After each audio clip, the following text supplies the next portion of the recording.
अस्सलाम वालेकुम फ्रेंड्स। आपको मैं मैट्रिक्स की मल्टीप्लिकेशन के बारे में सब कुछ समझा चुका हूँ। अब आते हैं कि मैट्रिक्स की हायर पावर्स कैसे फाइंड करते हैं। मिसाल के तौर पे अगर हमने ए स्क्वायर को फाइंड करना है तो हम क्या करेंगे, ए का ए के साथ प्रोडक्ट ले लेंगे। इन केस मैंने एक क्यूब फाइंड करना है तो पहले मैं ए स्क्वायर फाइंड करूँगा और फिर ए स्क्वायर के साथ ए का प्रोडक्ट ले लूँगा। ये तो हमने सिर्फ क्यूब तक आपको बता दिया है। बहुत हाई पावर्स अगर हमने लेनी हो तो वो उसके आगे जाके तरीका आएगा, कोई शॉर्टकट मेथड हमारे पास है। इतना शॉर्टकट नहीं है लेकिन इस किस्म की मल्टीप्लिकेशन से बहुत ज़्यादा आसान होता है। मिसाल के तौर पे अगर A100 हमारे पास आ जाए तो आगे चल के आपको इसका तरीका बताएंगे, क्योंकि बार बार मल्टीप्लिकेशन करना बड़ा ही मुश्किल होता है। अब मेरे भाइयों, आपको मैं एक एग्जांपल देता हूँ। अगर A एक मैट्रिक्स से हमारे पास 1 2 1 1 और हमने क्या फाइंड करना है, ए स्क्वायर, तो हम कैसे फाइंड करेंगे? हम जनाब ए को मल्टीप्लाई कर देंगे ए के साथ। एक और बात रिकॉल करें आप, जब भी हम एक्स वेरिएबल है कोई, उसको एक्स से मल्टीप्लाई कर दें तो जब बेस सेम हो तो पावर ऐड हो जाती हैं, 1+1 जो कि आपके पास एक्स स्क्वायर आ जाता है। सिमिलरली मेरे भाइयों, जब दो मैट्रिसेस आपस में मल्टीप्लाई होते हैं तो बिल्कुल वैसे ही बेस सेम है तो पावर ऐड हो जाएंगी, तो इससे क्या आएगा, ए स्क्वायर। अब मल्टीप्लिकेशन करने का तरीका तो मैं आपको समझा चुका हूँ। जब 1 2 1 1 मल्टीप्लाई होगा 1 2 1 1 के साथ, तो हम रोज़ को कॉलम के साथ मल्टीप्लाई करेंगे। और आपको मैंने बताया था ये R1 है, ये R2 है, ये C1 है, ये C2। आगे चल के हम ज़रूरी नहीं है कि बार बार R1 R2 C1 C2 लिखें, लेकिन चूंकि अभी आपने नई नई मल्टीप्लिकेशन करना सीखी है तो अभी ये आपको काफ़ी फ़ायदा देगा। अब हमने क्या करना है, मल्टीप्लाई करना है। तो आप जानते हैं मल्टीप्लाई कैसे करते हैं। R1 C1 से मल्टीप्लाई होगा, first row first column, first row second column, फिर second row first column, second row second column. हम रोज को कॉलम से मल्टीप्लाई करते हैं और आपको नज़र आ रहा है नंबर ऑफ कॉलम्स इधर दो हैं, नंबर ऑफ रोज भी दो हैं। पहले के कॉलम दूसरे के रोज के बराबर हैं, इट मीन्स कि आपस में मल्टीप्लाई हो सकते हैं। अब आते हैं जनाब, फर्स्ट रो को फर्स्ट कॉलम से मल्टीप्लाई करना है, फिर फर्स्ट रो को सेकंड कॉलम, फिर सेकंड रो को फर्स्ट कॉलम और फिर सेकंड रो को सेकंड कॉलम। ऐसे हमने मल्टीप्लिकेशन करनी है।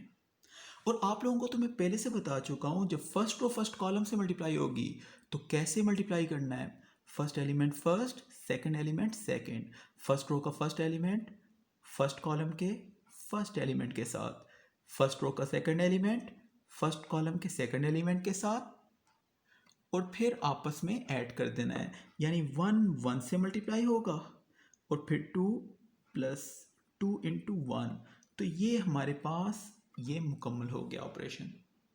अब हमने R1 को C2 से मल्टीप्लाई करना है, तो इसके फर्स्ट एलिमेंट को फर्स्ट के साथ, सेकंड को सेकंड के साथ, यानी 1 इंटू 2 एंड 2 इंटू 1, 2 इंटू 1। तो ये जनाब ये ऑपरेशन भी कंप्लीट हो गया। अब हमने क्या करना है, अब हमने सेकंड रो को फर्स्ट कॉलम, फिर सेकंड रो को सेकंड कॉलम। अब सेकंड रो को फर्स्ट कॉलम से मल्टीप्लाई करें तो 1 into 1 plus 1 into 1, 1 into 1 1 into 1। अब सेकंड रो को सेकंड कॉलम से करें तो 1 इंटू 2 प्लस 1 इंटू 1। ये जनाब 1 into 2 3, 2 into 2 2 plus 2, 1 plus 2 3, 2 plus 2 4, 1 plus 1 2, 2 plus 1 3। ये जनाब आपका फाइनल रिजल्ट आ गया। अब आपको पता चल गया होगा कि पावर ऑफ ए मैट्रिक्स हम कैसे फाइंड करते हैं। यानी बार बार एक मैट्रिक्स को अगर देखें, आपके पास ए स्क्वायर आ गया, अब मैंने एक क्यूब फाइंड करना है तो मैं ए स्क्वायर को फिर से किससे मल्टीप्लाई करूंगा, ए के साथ, तो आपके पास ए क्यूब आ जाएगा। चले जनाब, ये आपकी असाइनमेंट हो गई। आई होप कि आप लोग ये असाइनमेंट जल्द ही कर लेंगे। अब ये तो पावर ऑफ अ मैट्रिक्स हमने कर लिया। अब इसको ज़रा मैं स्टॉप लगाता हूँ। Again welcome. Diagonal of A matrix, किसी भी मैट्रिक्स का अगर हमने डायगनल बताना हो कि डायगनल क्या होता है, डायगनल और main diagonal of A matrix, उसकी डेफिनेशन क्या है? Consist of elements with the same subscript. आपको बिल्कुल स्टार्ट के लेक्चर में मैंने बताया था कि जनरली अगर हम मैट्रिक्स लिखें तो उसे सबस्क्रिप्ट कैसे करते हैं। मैंने आपको बताया था इंडेक्स करने के लिए करते हैं, इशारा देने के लिए। ये इंडेक्स फिंगर है, हम इशारा दे सकते हैं। इसका मतलब क्या था? ये आप रिकॉल करें। आपको मैंने बताया था फर्स्ट रो होता है, सेकंड कॉलम। अब ये एलिमेंट कहाँ पे मौजूद है? First row first column, second row second column, third row third column. ये कह रहे हैं जब सबस्क्रिप्ट दोनों सेम हो, रो और कॉलम में उसकी पोजीशन सेम हो, रो कॉलम में पोजीशन सेम हो, second row second column, third row third column, तो वो एलिमेंट्स डायगोनल के एलिमेंट्स होते हैं। अब दोबारा से मैं वो शेप ड्रा कर देता हूँ। ये जनाब दोबारा से मैं लिख देता हूँ। आपको मेरे ख्याल से रिकॉल करने में थोड़ी सी अगर डिफ़िकल्टी हो तो उससे आप लोग बच जाएंगे। देखिए जनाब, ये मैंने 9 एलिमेंट्स फिर से लिख दिए एक स्क्वायर मैट्रिक्स के अंदर, स्क्वायर ब्रैकेट्स के अंदर। ये जनाब फर्स्ट रो है, इसको मैं R1 लिख देता हूँ। ये जनाब सेकंड रो है, इसको मैं R2 लिख देता हूँ। थर्ड रो को इधर मैं R3 लिख देता हूँ ताकि आप लोगों को समझने में आसानी हो। ये जनाब C1 C2 first column, second column और थर्ड कॉलम। आपको मैंने बताया था अब ये एलिमेंट कहाँ पे मौजूद है? फर्स्ट रो में, फर्स्ट कॉलम में। और आपको मैंने क्या कहा था कि स्क्रिप्ट कैसे करते हैं? पहले आप रो लिखते हैं, फिर कॉलम की पोजीशन लिखते हैं कि जिस रो में मौजूद है वो लिखेंगे, जिस कॉलम में मौजूद हो तो वो लिखना होगा। अब ये फर्स्ट रो फर्स्ट कॉलम, ये जनाब first row second column, first row second column, ये वाला जनाब फर्स्ट रो थर्ड कॉलम, ये वाला सेकंड रो फर्स्ट, ये वाला सेकंड रो सेकंड, ये वाला सेकंड रो थर्ड, ये वाला थर्ड रो फर्स्ट, ये वाला थर्ड रो सेकंड, ये वाला थर्ड रो थर्ड। अब नोट करें, क्या नोट किया आपने? डायगोनल में पोजीशन क्या है? 1 1। First row first column, second row second column, third row third column. तो डायगोनल एक्चुअली इन्होंने क्या कहा, इसका सबस्क्रिप्ट रोज और कॉलम की पोजीशन के सेम हो जाते हैं। नाउ एक बात और इंटरेस्टिंग है, बड़ा ही इंटरेस्टिंग फैक्ट है। अगर मैं इस मैट्रिक्स का ट्रांसपोज ले लूं तो आपको तो मैं समझा चुका हूं। ट्रांसपोज के लिए हम क्या करते हैं?